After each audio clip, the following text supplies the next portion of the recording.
I am in the liberal hellscape that is New York City. I lived here actually for most of my life, but moved 2 years ago to the free state of Florida. Every time I come back, my friends are like, oh my God, do you miss it? What's it like being back? Do I miss it? It is the middle of summer and everyone around me seems to be pale, unhappy, masked, and trans. Okay, I take that back. Not everyone is trans. Everyone's just kind of androgynous looking. A lot of purple hair. I feel like I'm observing a social experiment. And the men are all low-T soy betas. They all have pronouns in their bios. Plus the Mario Kart styled obstacle course of having to swerve around homeless people and jump over dirty needles on the street has just only gotten more complicated. Plus I reveal myself every time I get a latte here. Asking for cow milk feels like a crime. Plus half the time they don't even have it. I am in the belly of the beast, accepting all prayers. What?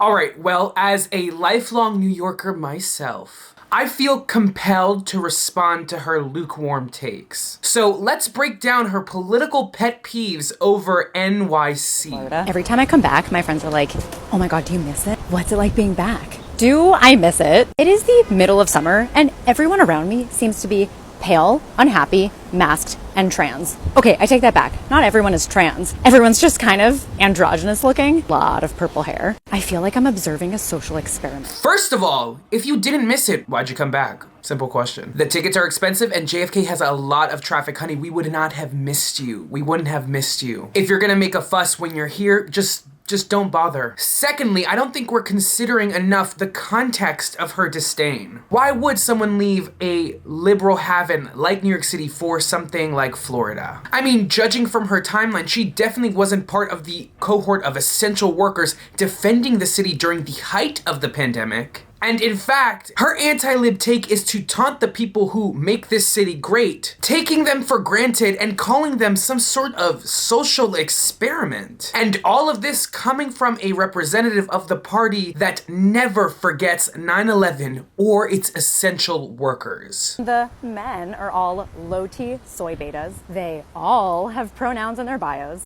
And I'd just like to interrogate her origins even a little bit more. Because if you're a true native, you know that this is what New York City looks like and has always looked like. That's like the most special part about being raised here. It's that all manner of people in the entire world are here. Your neighbors, your partners. And the inextricable complexity of the human race becomes obvious, becomes normative, becomes everyday. I mean, that's why nothing phases us, nothing embarrasses us. New Yorkers sit in effortless cool of the utmost tolerance and deadpan bliss. We've seen it all, and we're okay with most. As long as you're tolerant and mind your business, because then we'll mind ours. But if that mentality bothers you, it sounds like more of a you problem than it is ours. Plus the Mario Kart styled obstacle course of having to swerve around homeless people and jump over dirty needles on the street has just only gotten more complicated. I'm sure they're swerving to avoid you as well. You're probably not walking fast enough. But if you have a problem with the war on drugs, you should ask the crony politicians of the city's past. Because it's been a problem since Giuliani's impact on policing. But my point is that if you have a problem with homelessness, you have corrupt politics and shady Republican ideals to blame. Plus, I reveal myself every time I get a latte here.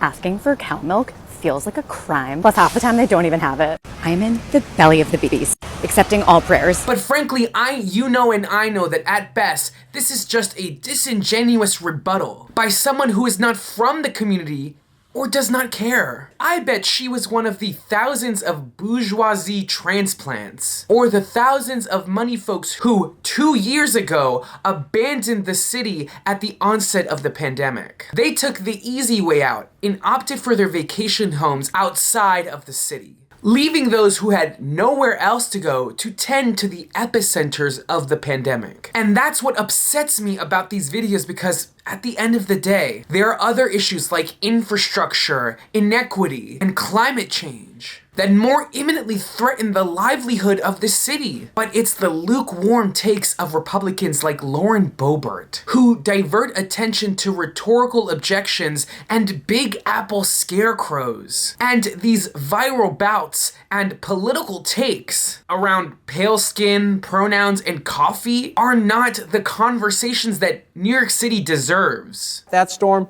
well, did not go well, to put it mildly. She was recorded, you see it there, talking about how she was nervous to be on the elevator with Ilhan Omar, implying the Democratic Congresswoman is a terrorist. Well, Boebert called Omar yesterday, but she did not apologize. And Omar says she ended the conversation because it was simply not productive. An additional video unearthed by CNN's great K-File team helps us understand why. Congresswoman Boebert, it turns out, has told her Omar story before. This new video is from a September Republican fundraiser. Boebert not only tells her elevator story, she also calls Omar and another Muslim member of Congress black-hearted and evil. One of my staffers, on his first day with me, got into an elevator in the Capitol. And in that elevator, we were joined by Ilhan Omar. Well,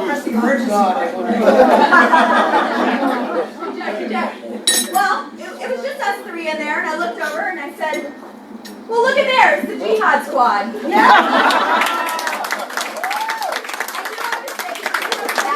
She wasn't dropping and running, so we're good. And moving the goalpost for New Yorkers has real-life consequences. And frankly, is a challenge to most New Yorkers to fight back and square up. Because New Yorkers do not play. So next time you want to run your mouth about this city, you better double check you got your receipts in order, honey. This is Adrian Costa with Rebel HQ. Make sure to like, comment, subscribe, and check back for more videos. See you guys soon.